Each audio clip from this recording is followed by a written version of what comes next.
A very good morning to all students and welcome to Prabal batch of IDFly JNEET.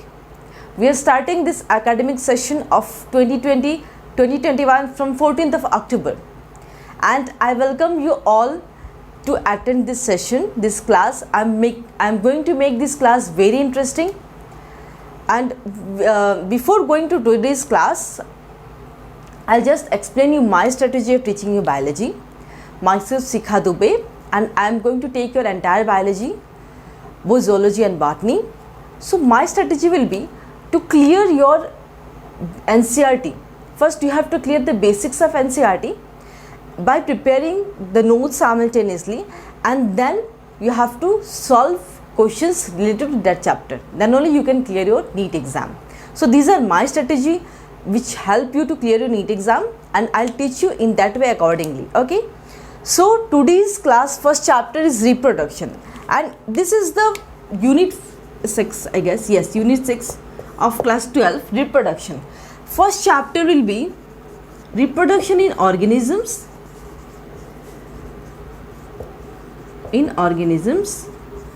Okay. Second chapter is sexual reproduction in flowering plants. Okay, in flowering plants. Third will be human reproduction, right? And fourth will be chapter 4. Let me see, it's reproductive health. Okay. So very slowly and steadily we are going to start this class today. Very accordingly, the first chapter is reproduction in organism. This chapter I'll start today. Okay, the first chapter I'm going to start today, and the rest accordingly I'll complete. Okay. So before going to today's class, what is reproduction? Reproduction क्यों ज़रूरी है? Why it's necessary? क्योंकि देखिए, reproduction सबसे पहले क्या होता है? What is reproduction? Reproduction is the biological process in which an organism gives rise to their young ones. मतलब क्या होता है? एक organism बच्चे जन्म देती है, उसी को reproduction कहते हैं. And why it's important? It's important in order for the continuity होना चाहिए. Continuity रेस जो कंटिन्यूटी होना चाहिए, कंटिन्यूटी बने रहना चाहिए कि हम मर जाए तो हमारे बाद जो हमारी जनरेशन है that will go on. Okay, so that's why reproduction is very important. जैसे ये जो साइकिल है ना, birth, growth and then death, this cycle should continue. No one is immortal in this living world. बहुत ही कड़वा सच है, नो वन इज़ इमॉर्टल. हर किसी को एक ना एक दिन जाना ही है. तो ये जो रिप्रोडक्शन क्यों हो रहा है कि हम मर जाएंगे, कुछ साल तक याद रखेंगे, फिर तो हमारी एग्जिस्टेंस ख़त्म हो गई, लेकिन हमारे बाद हमारी जो जनरेशन आएगी, वो जनरेशन को जनरेशन, पीढ़ी ब पीढ़ी, हम जो कहते हैं ना, पीढ़ी बढ़ाना ज़रूरी है. इसीलिए ज़रूरी है क्योंकि एग्जिस्टेंस के लिए, इस अर्थ पे उस इवोल्यूशन के लिए रिप्रोडक्शन ज़रूरी है ना. तो अब हम क्या करेंगे, I just give you the definition of reproduction. सब अपने अपने नोट कॉपी निकालिए और रिप्रोडक्शन की डेफिनेशन लिख लीजिए. ठीक है, व्हाट इज़ रिप्रोडक्शन? ठीक है, मैं आपको I am giving you the definitions, right in a copy. Reproduction is biological process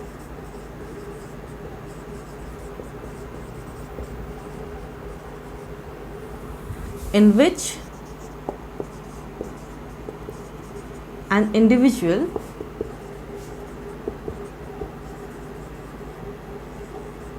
gives rise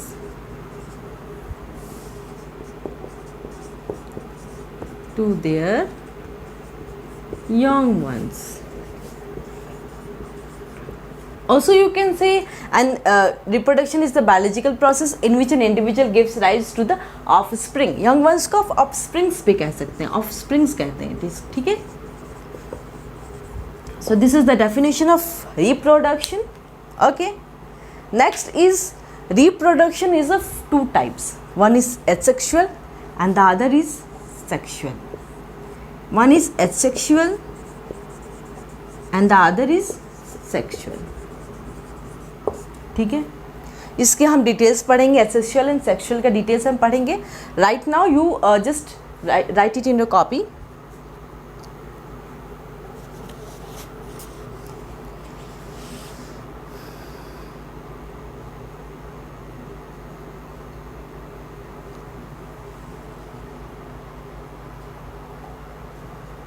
okay अब बात करते हैं इसकी डेफिनेशन देख लीजिए. एसेक्सुअल एंड सेक्सुअल रिप्रोडक्शन की डेफिनेशन देख लीजिए. Then will going to the details of asexual reproduction because a biological definition is always required, right. Biological definition हमेशा आपको याद करनी होगी, कुछ भी नहीं लिख सकते आप.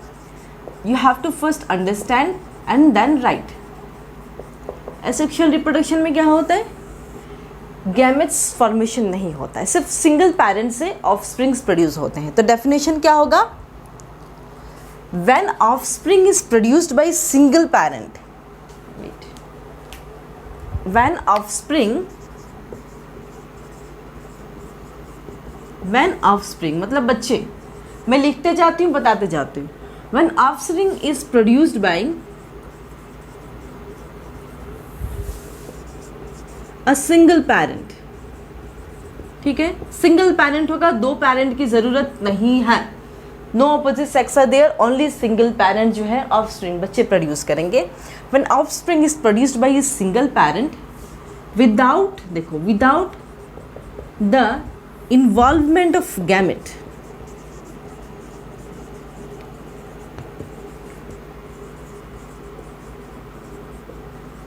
without the involvement of gametes is known as asexual reproduction. You can refer to NCERT book, वहाँ पे भी डेफिनेशन बहुत अच्छे से दिया हुआ है. But before going to definition आपको समझना होगा हर एक वर्ड को, हर एक टर्मिनोलॉजी को. गैमेट्स क्या होता है, एसेक्सुअल रिप्रोडक्शन क्या होता है. अब बात करते हैं सेक्सुअल रिप्रोडक्शन, ठीक है. एसेक्सुअल की नोट कर लीजिए, हम सेक्सुअल बता रहे हैं.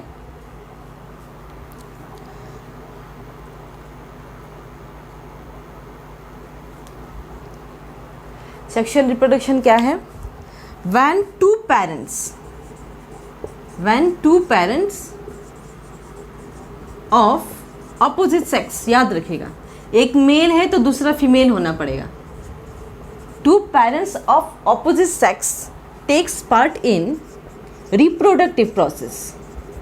जब दोनों ही रिप्रोडक्टिव प्रोसेस में पार्ट लेते हैं, बोथ मेल एंड फीमेल, ठीक है.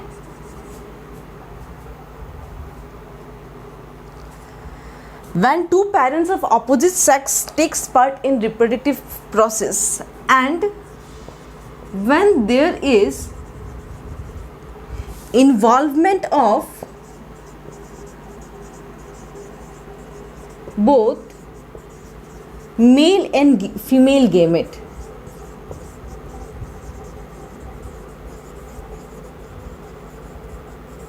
is known as sexual reproduction. ठीक है, समझ में आ रहा है आपको, बहुत इजी है. एसेक्सुअल में आपको गैमेट फॉर्मेशन नहीं होगा, सेक्सुअल में गैमेट फॉर्मेशन होगा. Both male gamete and female gametes दोनों फ्यूज करके जाइगोट होंगे and then the reproduction process will continue.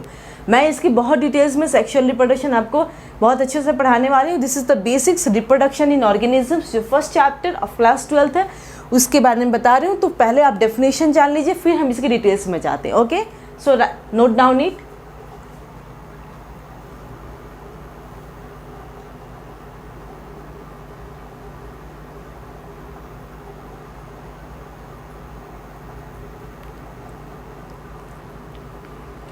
There is one correction. यहाँ पे क्या होता है ना, विद और विदाउट, मतलब कभी कभी gamete, maximum time gamete formation नहीं होता है एसेक्सुअल रिप्रोडक्शन में. Sometimes there is an exception, तो वहाँ पे क्या होता है, मे बी गैमेट फॉर्मेशन होता है एंड देन रिप्रोडक्शन. लेकिन सिंगल पेरेंट, उसमें दो पेरेंट्स की ज़रूरत नहीं, सिंगल पेरेंट ही उस सारे प्रोसेस को कंप्लीट करेगा. ओके,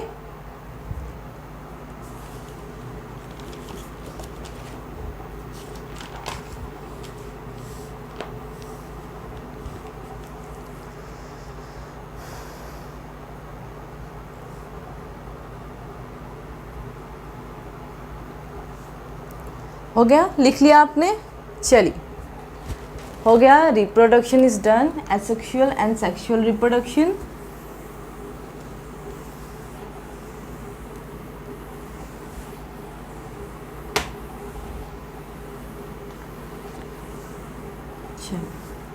सो आफ्टर दैट एक वेरी इंपॉर्टेंट पॉइंट है आपके एनसीईआरटी में, उसका नाम है लाइफ स्पैन। लाइफ स्पैन, ठीक है। लाइफ स्पैन क्या होता है? देखिए, कोई भी इंसान, any person who came on this earth, no one is immortal, every person has to die one day. हर किसी को मरना है। तो वो जो लाइफ जो पीरियड होता है ना, बर्थ से डेथ तक, जो नेचुरल पीरियड होता है, उसी को लाइफ स्पैन कहते हैं। The period from birth to death is known as the life span, ठीक है। लाइफ स्पैन की डेफिनेशन लिख लीजिए। Okay, the period from birth to death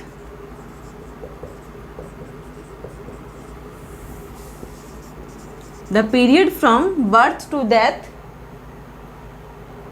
natural death, हम नेचुरल डेथ तक, अब कोई एक्सीडेंट से मर सकता है, that is different thing, but always life span वही होता है, बर्थ से नेचुरल डेथ। नेचुरली डेथ जो होते हैं, the period from birth to natural death represents life span, ठीक है।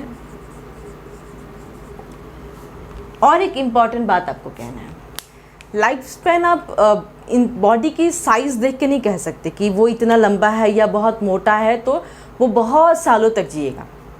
That's a wrong conception. Life span doesn't depend on the body size of that organism, okay. जैसे कि अब हम parrot everyone has seen parrot, इतना बड़ा तो नहीं होता है, it's very small bird. 140 years, कितने ईयर्स तक वो जिंदा रहता है? 140 ईयर्स, अनबिलीवेबल। इतना छोटा जानवर और इतने समय तक वो जिंदा रहता है। पैरट की life span 140 years. So this proves that you can't compare with the size of that individual, that size doesn't determine the life span of that organism, ठीक है। तो साइज नहीं डिटरमाइन होता है लाइफ स्पैन के लिए। Parrot का 140 years है, याद रखिएगा, sometimes it comes in the NEET exam, सही है। अब मैं आपको लाइफ स्पैन डिफरेंट ऑर्गेनिजम्स का which it's given in NCERT book, but some of them is not completed. I'll just give you the lifespan of that organisms, okay. So take write organisms और उसके life span, okay. Life span सबसे पहले start करते हैं, जैसे NCERT में है, जो चीज़ें नहीं दी गई हैं मैं उसे आपको बताऊंगी, ओके। तो सबसे पहले है elephant. The life span of elephant is कितना है? 60 to 90 years. The elephant can survive. This is the average life span. See, कुछ एलिफेंट जल्दी भी मर सकते हैं, but we always calculate the average life span. जो एवरेज लाइफ स्पैन होता है ना, उसी को कैलकुलेट करके हमने लिखा है। 60 to 90 years होता है अप्रोक्सीमेटली फॉर एलिफेंट। रोज का कितना होता है? रोज प्लांट का इट्स 35 years, ओके। डॉग का कितना होता है?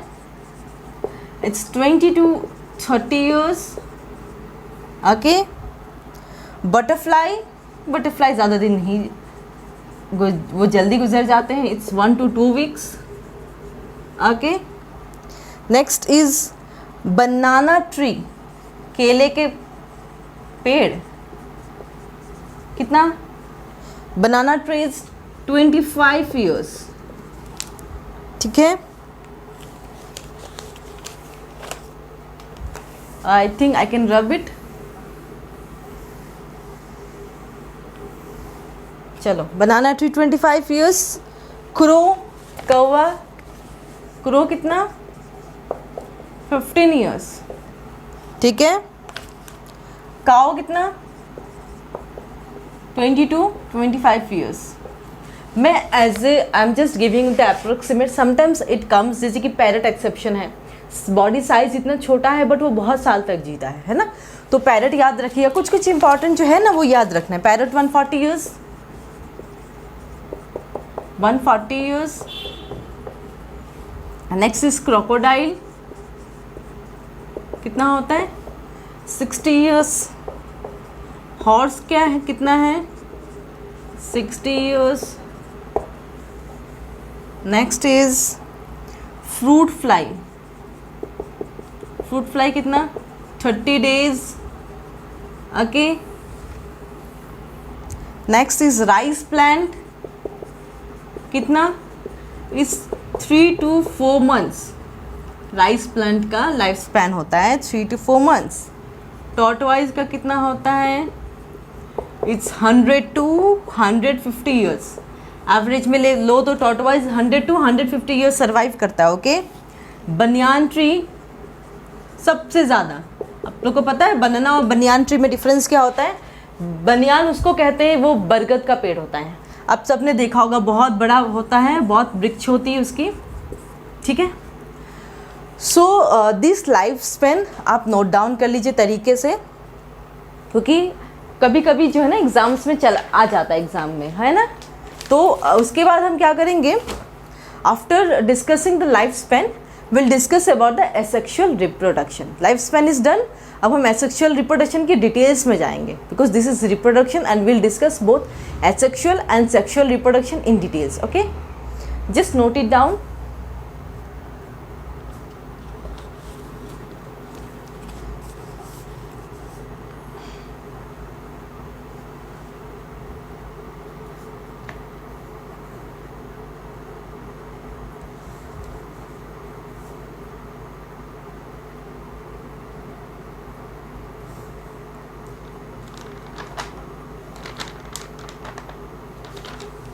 ओके, चलिए.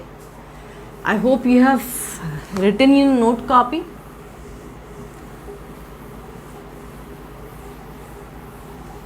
चलिए, so let's discuss about asexual reproduction. क्या है asexual reproduction? Asexual reproduction I have told you, single parent will give rise to the young ones. Single parent की ज़रूरत है. And the very interesting thing is that what they'll give rise, the baby form will be the exact copies of that organism. Exact copies को क्या कहते हैं? It's a terminology. The terminology is clone. Clone कहते हैं. Exact copy होगी, थोड़ा भी difference नहीं होगा. बैक्टीरिया से जो रेप्लिकेट होंगे जो ऑर्गेनिजम्स, एग्जैक्ट कॉपीज होंगे, आइडेंटिकल, मतलब देखने में बिल्कुल हुबहू, सेम टू सेम. ठीक है ना. जैसे कि ह्यूमंस में क्या होता है, या फिर एनिमल्स के जो बच्चे होते हैं, हो सकता है हम फुल्ली अपने पेरेंट्स की तरह रिजेंबल ना करें. कुछ कुछ चीज़ें हम दादाजी से ले आएँ, कुछ कुछ चीज़ें इस तरह से जेनेटिकली चीज़ें होती हैं. बट इनमें क्या होता है, फुली आइडेंटिकल स्पेसिस होते हैं. ठीक है. तो क्लोन की डेफिनेशन लिख लीजिए एसेक्सुअल रिप्रोडक्शन का. ओके, चलिए. एसेक्सुअल रिप्रोडक्शन क्या होगा? अ सिंगल इंडिविजुअल, सिंगल होगा हमेशा, दो पेरेंट्स की ज़रूरत नहीं है इसमें. A single individual, a single individual is capable of producing offspring. ठीक है, सिंगल इंडिविजुअल. और क्लोन क्या होता है? क्लोन की डेफिनेशन लिख लीजिए. Cloning is the process of producing individuals with identical, or clone describes morphologically, clone describes morphologically मतलब बाहर से देखने में उसके अपीयरेंस बिल्कुल सेम होगी, जस्ट लाइक देयर पेरेंट्स. ठीक है. Clone describes morphologically and genetically similar individuals. ठीक है, इंडिविजुअल्स हो गया. सो ये डेफिनेशन लिखिए asexual reproduction and clone.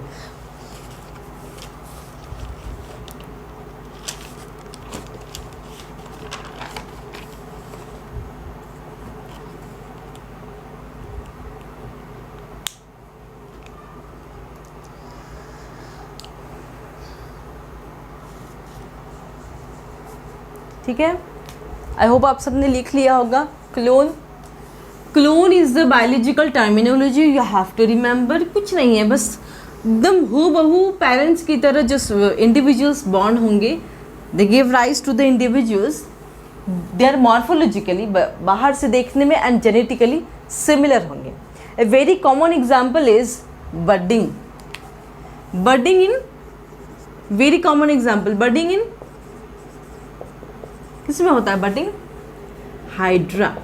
Okay, तो like I'll just draw a beautiful diagram for you so that you all can understand about the budding. Okay, two important examples है, एक budding है और एक binary fission in amoeba. Okay, चलिए आप लोग भी देखिए अच्छे से कि budding में क्या होता है exactly. ये वैक्यूल है। वैक्यूल क्या होता है? वैक्यूल में सब कुछ स्टोर होता है, उनका फूड हुआ, सब कुछ उनका basically you can say storage है। और ये क्या है? न्यूक्लियस।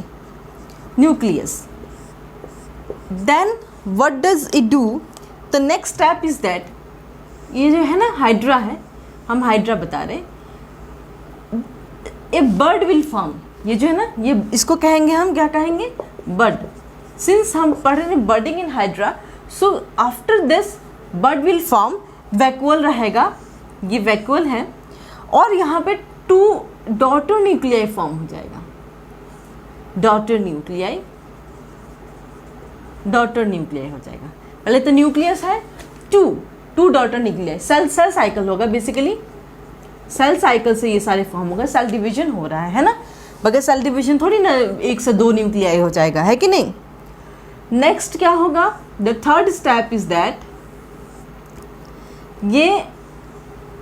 ये वैक्यूल, ये सिंगल न्यूक्लियस रह जाएगा, और ये जो बर्ड है, देखो ये जो vacuole, this is vacuole, single nucleus, this will stay inside and this is the bird ना। बर्ड में क्या होगा? एक वैक्यूल और सिंगल न्यूक्लियस 2 डिवाइड हो जाएंगे। डिवाइड होने के बाद क्या होगा?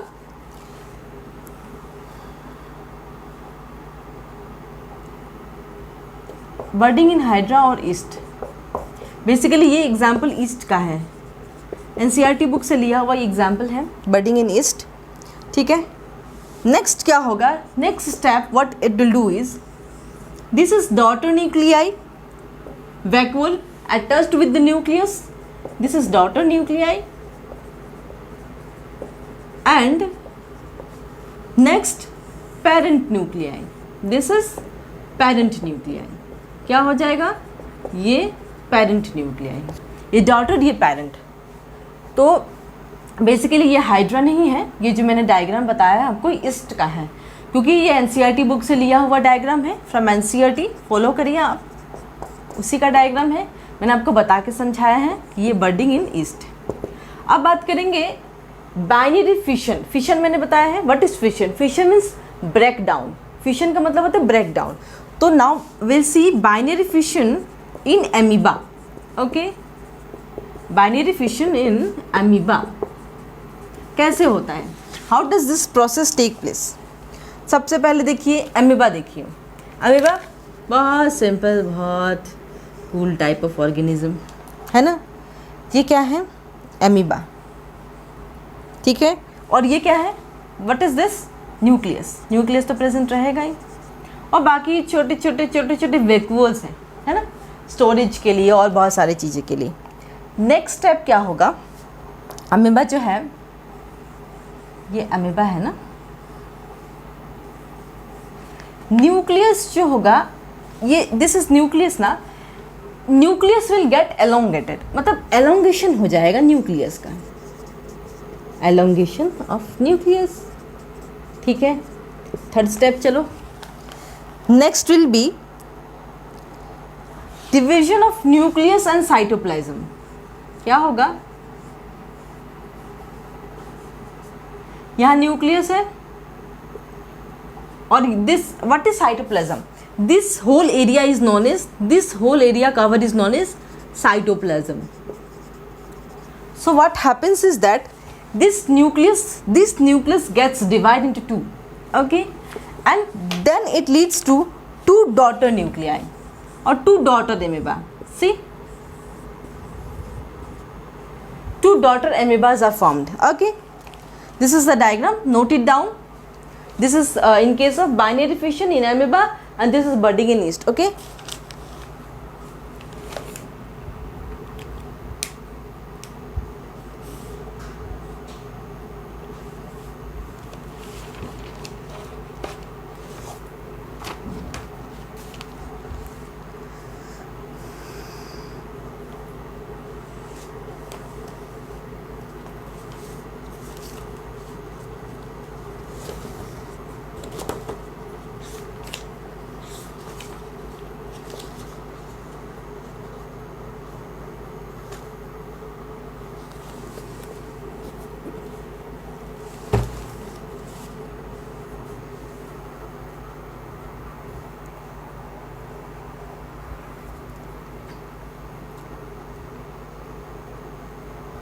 okay, so this is about binary fission in amoeba. Something I have missed it. The thing is that what is encystation? A terminology that's written in an NCERT book. एनसिस्टेशन, ठीक है. सो क्या कहते हैं? Under unfavourable condition. जब favourable unfavourable condition क्या होता है? When the amoeba doesn't get sufficient food और लाइट और whichever thing is necessary for the amoeba to reproduce. Okay, तो what they'll do, उन पे एक 3 layered, they'll form a 3 layered cyst. क्या कहेंगे? Cyst. Why? In order to protect that, protect from outside environment. Protect करने के लिए वो 3 layered cyst बना लेंगे अपनी ओर, cyst form हो जाएगा. And that is, and when the favorable condition comes, agar again when they'll receive moisture, light and everything, then this cyst will ruptures out and new amoeba will form. Okay, I'll just give you the definition of encystation.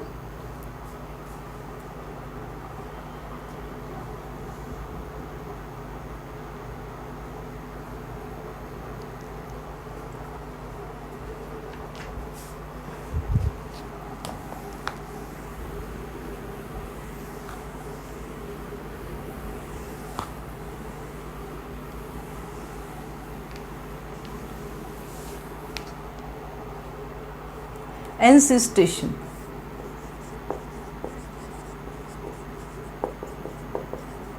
क्या होता है?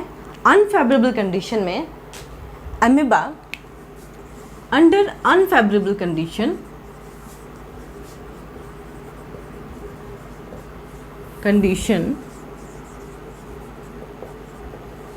amoeba withdraws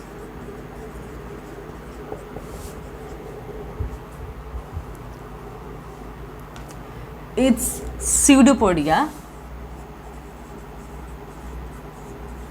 and secretes a thick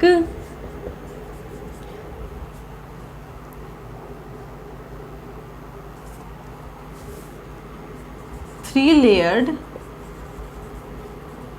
hard covering. Okay, hard covering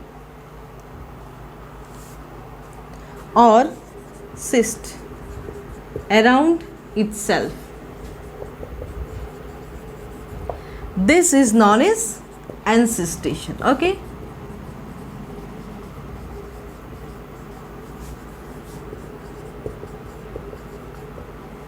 done. So just note down it.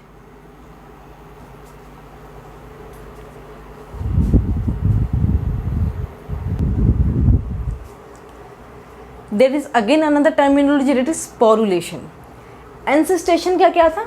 Hard covering form कर लेगा amoeba to protect itself from the environment. और sporulation क्या होगा? What is sporulation? When the amoeba returns to favorable condition, then what it does is that the cyst will burst out and the spores will be released from the amoeba. Amoeba से spores release हो जाएंगे and that by multiple fission cell multiple divide होगा, cells and then it forms into small amoeba, मतलब amoeba produce होगा. Okay, so write the definition of sporulation under favorable condition. Under favourable condition क्या होगा, जिससे कि light, उसको सब light, खाना पानी सब कुछ मिले. This is known as unfavourable condition. Under favourable condition encysted मतलब जिस सिस्ट से सराउंड है ना, एनसिस्टेड एमीबा डिवाइड बाय, कैसे डिवाइड होंगे, multiple fission, divide by multiple fission and produce many minute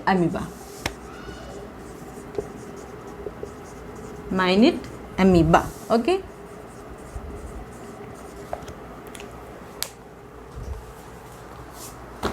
So under favorable condition क्या होगा, encysted amoeba divide by multiple fission and produce many minute amoeba. उसी को क्या, this process is known as sporulation. So just note it down. There are many modes of asexual reproduction like zoospores, conidia, gemmules. उसके बारे में हम details पढ़ने वाले हैं अभी, ठीक है. तब तक आप नोट डाउन कर लीजिए.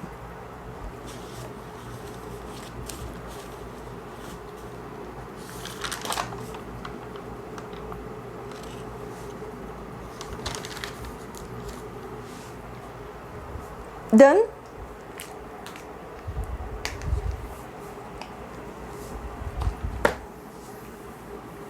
So now we'll see about 4 और एसेक्सुअल फॉर्म से जो होते हैं ना एनिमल्स रिप्रोड्यूस होते हैं. बात करेंगे first zoospores, then will talk about bud. Zoospore bud होगा, फिर कॉनिडिया होगा, conidia, and then gemmules. This 4 we are going to discuss. पहले मैं बता देती हूँ कौन सा क्या है, देन मैं नोट्स दे दूंगी आपको. Zoospores, this are produce in case of fungus और एल्गी. ये ज़ूओस्पोर्स किस में प्रोड्यूस होते हैं, members of the kingdom fungi in algae. Okay, zoospores. Bud किस में होते हैं, बर्ड इज अनबर्डिंग, हाइड्रा होता है ना. तो बर्ड के बारे में मैंने बताया आपको, अभी दिखाया आपको डायग्राम में, डेफिनेशन दे दूंगी. कॉनिडिया किस में होता है, फंजाई में. एस्कोमाइसिटिस जो होता है ना, कॉनिडियोफोर्स में छोटे छोटे कॉनिडियोफोर्स होते हैं स्टॉल्क पे, और वहाँ से रिलीज होके then they will form the new individual. Gemmules happens in case of sponges, internal bud of sponges का इंटरनल में गैमुल्स फॉर्म होता है, and that give rise to the young sponges. Okay, तो अब लिखते जाइए एक साइड से डेफिनेशन ऑफ ज़ूओस्पोर्स. ज़ूओस्पोर्स किस में होते हैं, मैं सबके डेफिनेशन आपको देते जाती हूँ, ठीक है. फर्स्ट है दिस आर मोटाइल. मोटाइल मतलब मूवमेंट कर सकते हैं. This spore can move. Motile asexual spores present in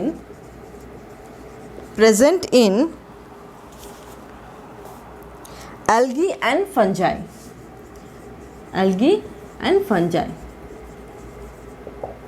And the flagella are used for locomotion. Flagella ऐसा होता है ना, जैसे ऐसे ना, सपोज कोई ऑर्गेनिज्म है, ऐसे ऐसे पतले पतले रिंग होते हैं, इसको कहते हैं फ्लैजेला. वो क्या मूवमेंट में हेल्प करते हैं. The flagella helps in, common terminology movement का क्या है, लोकोमोशन. चलिए हो गई बात ज़ूस्पोर की. अब बात कहते हैं बर्ड. चलो, इन ईस्ट में क्या होता है, cell division is unequal and small birds are produced.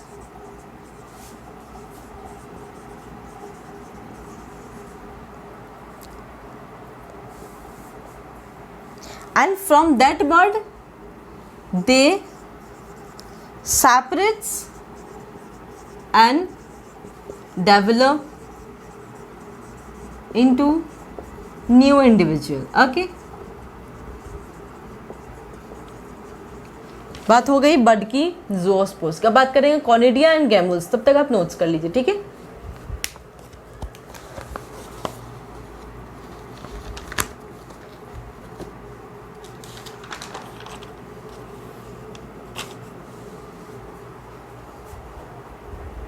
I hope you have note it down. चलो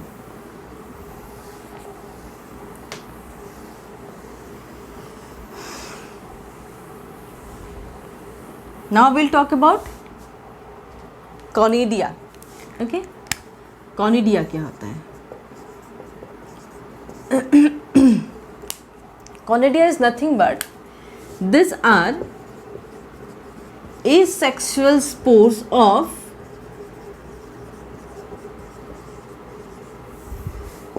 fungi है ना? Okay, yes. Generated by mitosis. Okay, example is penicillium. तो कॉनिडिया क्या होता है मैं आपको बताती हूँ, मैं किंगडम फंजाई में पढ़ाऊंगी। देखिए ऐसे सपोज एक प्लांट है, this is the plant. Okay, तो एट द वेरी टिप यहाँ पे कॉनिडियोफोर्स होते हैं और इसके अंदर क्या होता है पता है, स्पोर्स होते हैं। In that conidiophores spores are formed. तो जब इसको फेवरेबल कंडीशन मिल जाएगा ना, spores will get released and it will form new spores, मतलब न्यू स्पोर्स फॉर्म करेगा, या न्यू इंडिविजुअल होगा, है ना, न्यू इंडिविजुअल। ठीक है, so this is about conidia.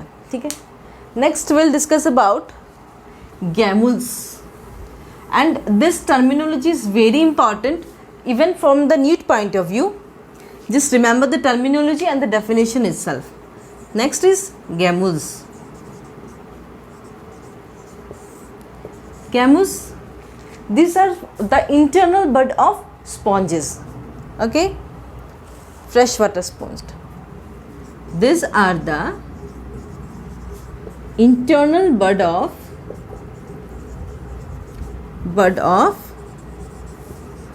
fresh water sponge. ठीक है, done. So this is about conidia and gemmules. अब हम बात करेंगे वेगेटेटिव प्रोपागेशन, उसमें उस मेथड से कैसे एसेक्सुअल रिप्रोडक्शन होता है उसके बारे में बात करेंगे। ओके,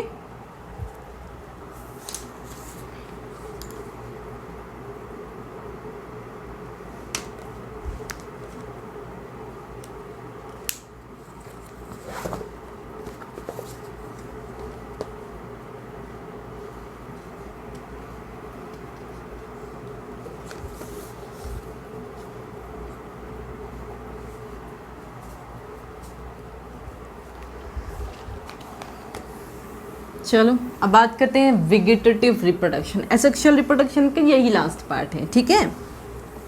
उसके बाद will go on to sexual reproduction. चलो, वेगेटेटिव रिप्रोडक्शन। चलो, basically this happens in case of plants. Plants में भी रिप्रोडक्शन होते हैं, उसका क्या है, vegetative reproduction. This reproduction takes place in case of plants. साथ साथ लिखते जाइए, okay. This reproduction takes place in case of plants and naturally it occurs always naturally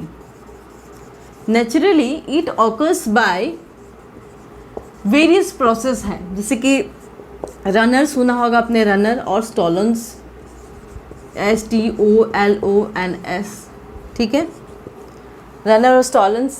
इसके बाद क्या था, राइजोम, सकस, ट्यूबर, राइजोम, थर्ड इज सकस,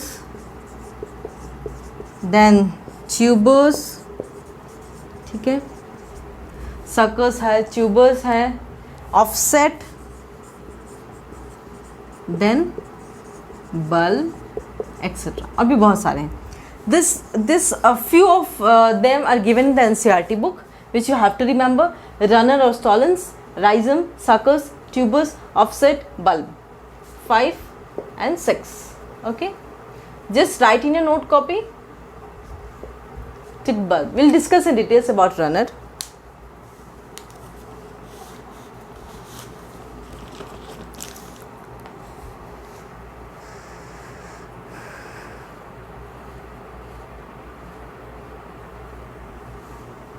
चलो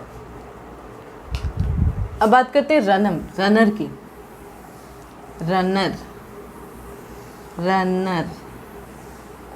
रनर के बारे में और इसकी एग्जांपल्स बात करेंगे. ठीक है, सबसे पहले बात करेंगे रनर.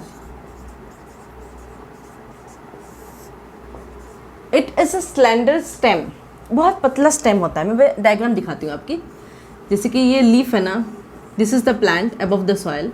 बहुत पतली सी स्टेम होती है ऐसे करके.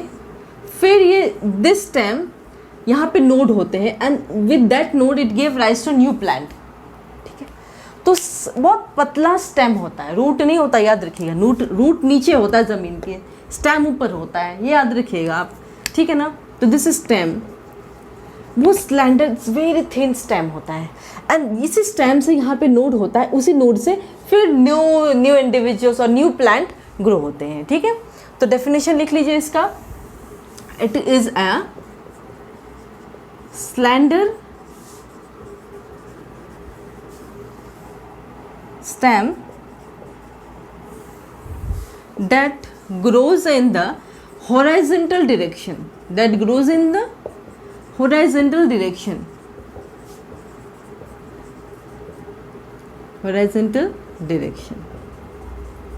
ठीक है.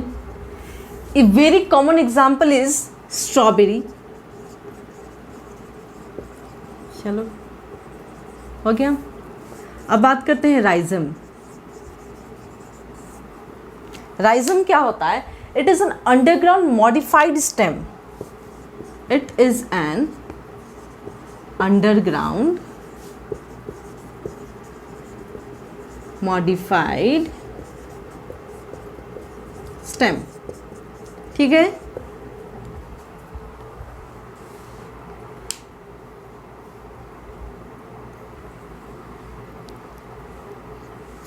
देखिए, आप लोगों ने जिंजर देखा है.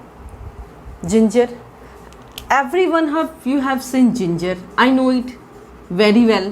आजकल तो जिंजर बहुत फेमस है इस कोरोना के टाइम पे, और ज़रूरी भी है. दिस ऐसे होते हैं ना, ऐसे जिंजर होता है ना, ऐसे करके. तो if you break the ginger, even after breaking that उसमें नोड्स होते हैं, and from that nodes even new ginger can come out. बहुत इंटरेस्टिंग है ना. एग्जाम्पल इसका याद रखिएगा, जिंजर. जब भी आप जिंजर को तोड़ोगे ना, तो उसमें दिखेगा आपको कि वो जिंजर जो है नए से वापस निकलते हैं. ठीक है, चलिए इसको नोट डाउन करिए.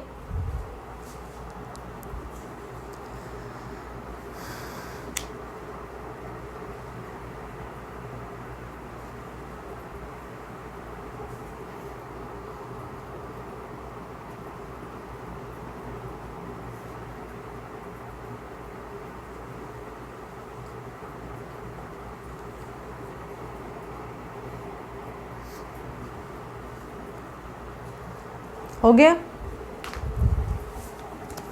चलो, now will talk about sucker. ठीक है, चलो बात करते हैं about suckers. Sucker, it grows from the bud of the tree. It grows from the bud at the base of the tree. Bud पता है आप लोग को? It grows from the bud at the base of a tree.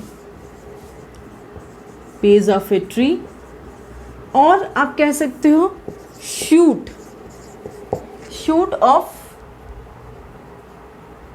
of a tree. Okay, चलो अब इसमें आपको मैं डिटेल्स बताती हूँ जैसे कि suppose this is the root part, root कैसे होते हैं ऐसे, हाँ है कि नहीं, तो इसको प्राइमरी रूट कहते हैं, this is secondary root,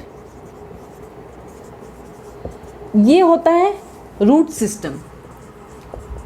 You all have studied in your previous classes, but still I am discussing with you. And the plant above the soil, this part is known as shoot system. Okay, इसको क्या कहेंगे, shoot system. इसमें क्या होगा, एक plant है, suppose example एक plant है, उसमें ब्रांचेस होंगी, उसमें लीफ होंगी, है कि नहीं, लीफ होंगी, कई सारे लीफ होंगी, है ना, लीफ होंगी.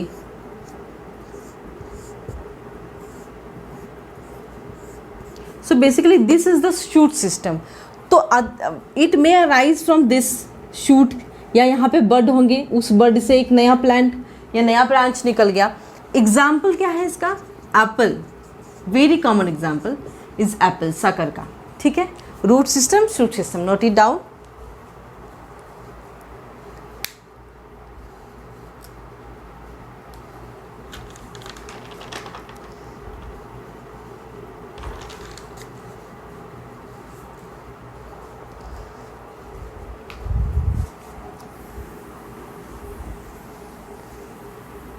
चलो अब बात करेंगे हम ट्यूबर के बारे में. ट्यूबर क्या, ट्यूबर, ट्यूबर क्या है, it's an short thickened underground stem. This is short होते हैं, थिकेंड होते हैं, thickened. What is underground stem, अब मैं बताऊंगी आपको अंडरग्राउंड स्टेम क्या होता है.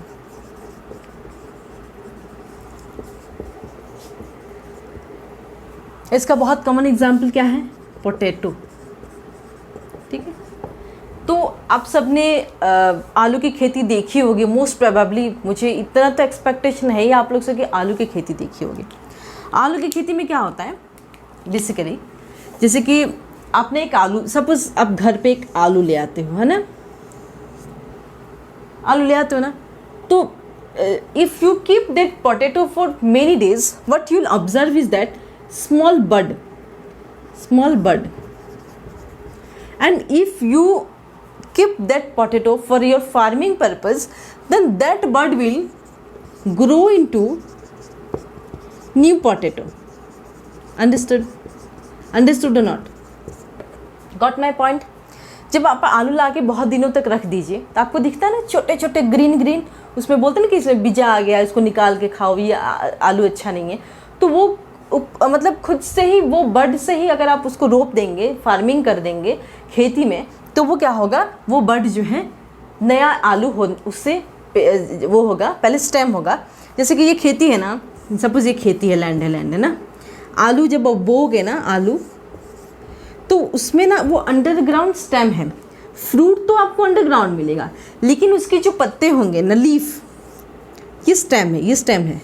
You'll get the plant itself, plant ऊपर रहेगा, लेकिन उसका प्रोडक्ट आपको नीचे, अंडरग्राउंड है बट स्टेम है, रूट नहीं है. ये रूट कौन सा होगा, कौन सा रूट होगा, गाजर हो जाएगा रूट, अंडरग्राउंड रूट. गाजर देखा होगा आपने, इस तरह के होते हैं गाजर.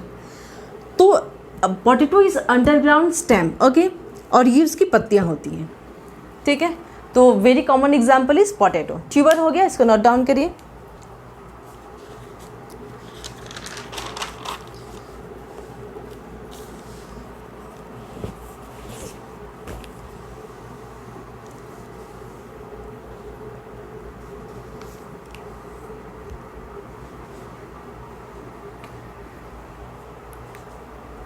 चलिए अब बात करते हैं ऑफसेट. बहुत कॉमन एग्जाम्पल है ऑफसेट, और आपने सुना होगा about water hyacinth. Offset, what happens in offset, बहुत कॉमन डायग्राम है आपके एनसीईआरटी में, मैं आपको बता रही हूँ. ऑफसेट क्या होता है, is a small virtually complete daughter plant that produces from that mother plant. Definition लिख लीजिए तो आपको ज़्यादा सही हो जाएगा ना. चलिए लिखिए definition. Offset is a small virtually complete daughter plant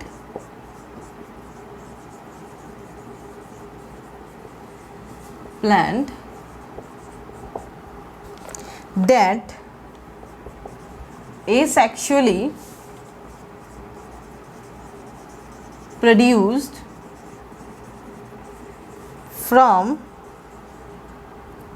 on the mother plant. Mother plant पे ही प्रोड्यूस होते हैं। ओके,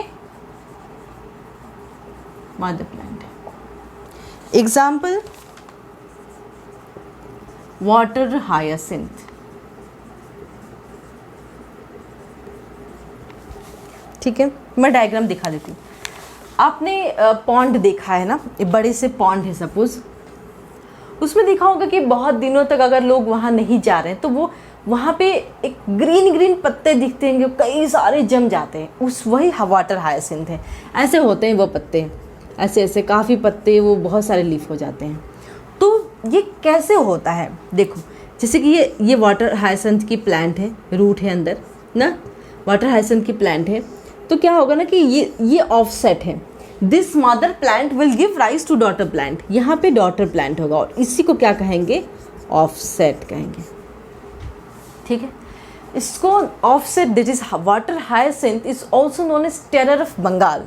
क्या कहेंगे इसको, terror of Bengal, terror of Bengal. Water hyacinth को क्या कहेंगे, terror of Bengal. Okay, write down it.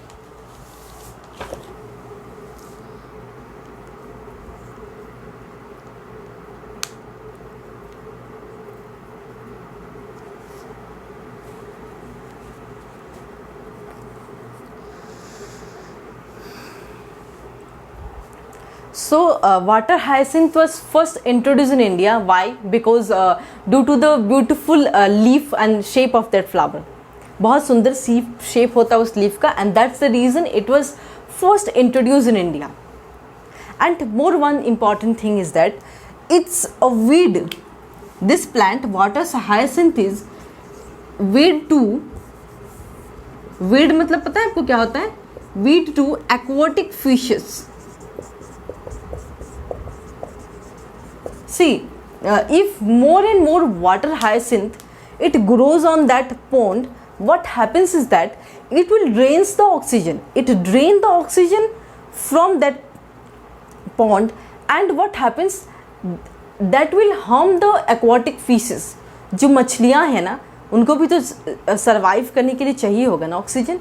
तो ये प्लांट क्या करेगा, सारा ऑक्सीजन निचोड़ लेगा। जितना ज़्यादा होगा तो ये एक्वाटिक ऑर्गेनिजम्स पे बहुत बुरा इफेक्ट छोड़ता है water hyacinth. It has a bad effect on aquatic fishes, so it is known as, it is the weed to the aquatic fishes, means it destroy the aquatic organisms, क्योंकि वो सारे oxygen को drain कर लेता है। And that's the reason, और हमें pond को साफ़ करते रहना चाहिए, क्योंकि जो मछलियाँ हैं या जो भी एक्वाटिक ऑर्गेनिजम्स है that won't get harmed. Okay, so asexual reproduction का जितना था डिटेल्स मैंने आपको पूरा तरीके से बता दिया है आज। So after that we'll go into the sexual reproduction. Asexual reproduction इतना ही तक था. We'll take few classes very nicely and we'll discuss each and every details. Okay, तो asexual हो गया. Now the next class will discuss about the details of sexual reproduction. Okay, so with this I'll conclude my class today. Thank you so much.